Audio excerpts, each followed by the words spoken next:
పేదవాడి పక్షాన నిలబడతా, ప్రజా గొంతుకై నినదిస్తా. వాయిస్ ఆఫ్ వాయిస్లెస్, తెలుగువారి మనస్సాక్షి, సాక్షి టీవీ.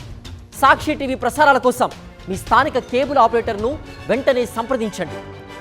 బీహార్లో చేపడుతున్న ఓటర్ల జాబితా ప్రత్యేక సమగ్ర సవరణ విషయంలో ఎలక్షన్ కమిషన్కు సుప్రీంకోర్టులో ఊరట దక్కింది. ప్రక్రియపై స్టే ఇచ్చేందుకు సర్వోన్నత న్యాయస్థానం నిరాకరించింది. అయితే పౌరసత్వ గుర్తింపు కార్డుల్లో ఆధార్ కార్డు కూడా చేర్చాలని ఈసీని ఆదేశించింది ద్విసభ్య ధర్మాసనం. సుప్రీంకోర్టు తీర్పును కాంగ్రెస్ స్వాగతించింది. అసెంబ్లీ ఎన్నికల ముందు బీహార్లో ఎలక్షన్ కమిషన్ నిర్వహిస్తున్న ఓటర్ల జాబితా ప్రత్యేక సమగ్ర సవరణ రాష్ట్ర రాజకీయాల్లో తీవ్ర దుమారం రేపుతోంది. ఓట్ల చోరీకి ఇది బీజేపీ చేస్తున్న కుట్ర అని ప్రతిపక్షాలు ఆరోపిస్తున్నాయి. దీనిని వ్యతిరేకిస్తూ సుప్రీంకోర్టును ఆశ్రయించగా ఈసీ చర్యను ధర్మాసనం సమర్థించింది. ఓటర్ రోల్ స్పెషల్ ఇంటెన్సివ్ రివిజన్పై స్టే ఇచ్చేందుకు నిరాకరించింది. ఇది రాజ్యాంగం ప్రకారం జరుగుతున్న ప్రక్రియేనని వ్యాఖ్యానించింది.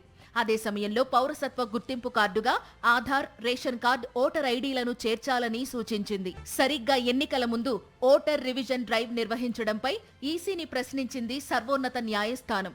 ఓటర్ల జాబితా సవరణకు ఇది సరైన సమయమా అని అడిగారు జస్టిస్ సుధాంశు ధూలియా. ఈ ఏడాది చివర్లోనే బీహార్ అసెంబ్లీ ఎన్నికలున్నాయని, ఇలాంటప్పుడు ఓటర్ జాబితాల నుంచి ఎవరి పేర్లనైనా తొలగిస్తే వారు అప్పీల్ చేసుకోవడానికి తగిన సమయం మిగలదని వ్యాఖ్యానించారు. బీహార్ పోల్స్తో సంబంధం లేకుండా ఈ ప్రక్రియను వేరుగా నిర్వహించాలని జస్టిస్ జాయ్ మాల్యా బాగ్చి పేర్కొన్నారు.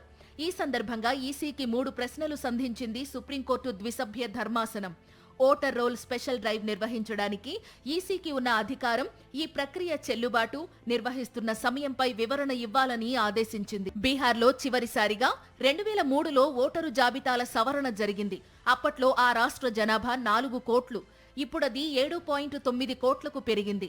నాటి నుంచి నేటిదాకా రాష్ట్రంలో 10 ప్రధాన ఎన్నికలు జరిగాయి. ఇప్పుడు బీహార్ అసెంబ్లీ ఎన్నికలకు కొన్ని నెలల ముందు ఓటరు జాబితా సమగ్ర సవరణ మొదలుపెట్టింది ఈసీ. పైగా ఓటరు వెరిఫికేషన్ కోసం ఆధార్ కార్డును పరిగణనలోకి తీసుకోవడం లేదు. తాము సూచించిన 11 డాక్యుమెంట్లతో ఓట్లను రీవెరిఫై చేసుకోవాలని ఈసీ రూల్ పెట్టింది. దీనిపై విపక్షాలు, ఏడీఆర్ వంటి ప్రజాస్వామిక సంస్థలు అభ్యంతరం వ్యక్తం చేస్తున్నాయి. బీజేపీ వ్యతిరేక వర్గం ఓట్లను తొలగించడమే లక్ష్యంగా ఈ డ్రైవ్ జరుగుతోందని ఆరోపిస్తున్నాయి. ఈ క్రమంలోనే ఈసీ చర్యను సవాల్ చేస్తూ సుప్రీంకోర్టులో 10కి పైగా పిటిషన్లు దాఖలయ్యాయి. స్పెషల్ డ్రైవ్ను ఆపాలని అభ్యర్థించాయి. ప్రక్రియను ఆపేందుకు సుప్రీంకోర్టు నిరాకరించినా ఆధార్, ఓటర్ ఐడీ, రేషన్ కార్డును గుర్తింపు కార్డుల జాబితాలో చేర్చాలన్న సూచనను కాంగ్రెస్ స్వాగతించింది. సుప్రీం మార్గదర్శకాలు ఎన్నికల సంఘం పాటించాలని కోరింది. ఈ ఏడాది అక్టోబర్, నవంబర్లో బీహార్ అసెంబ్లీ ఎన్నికలు జరగనున్నాయి.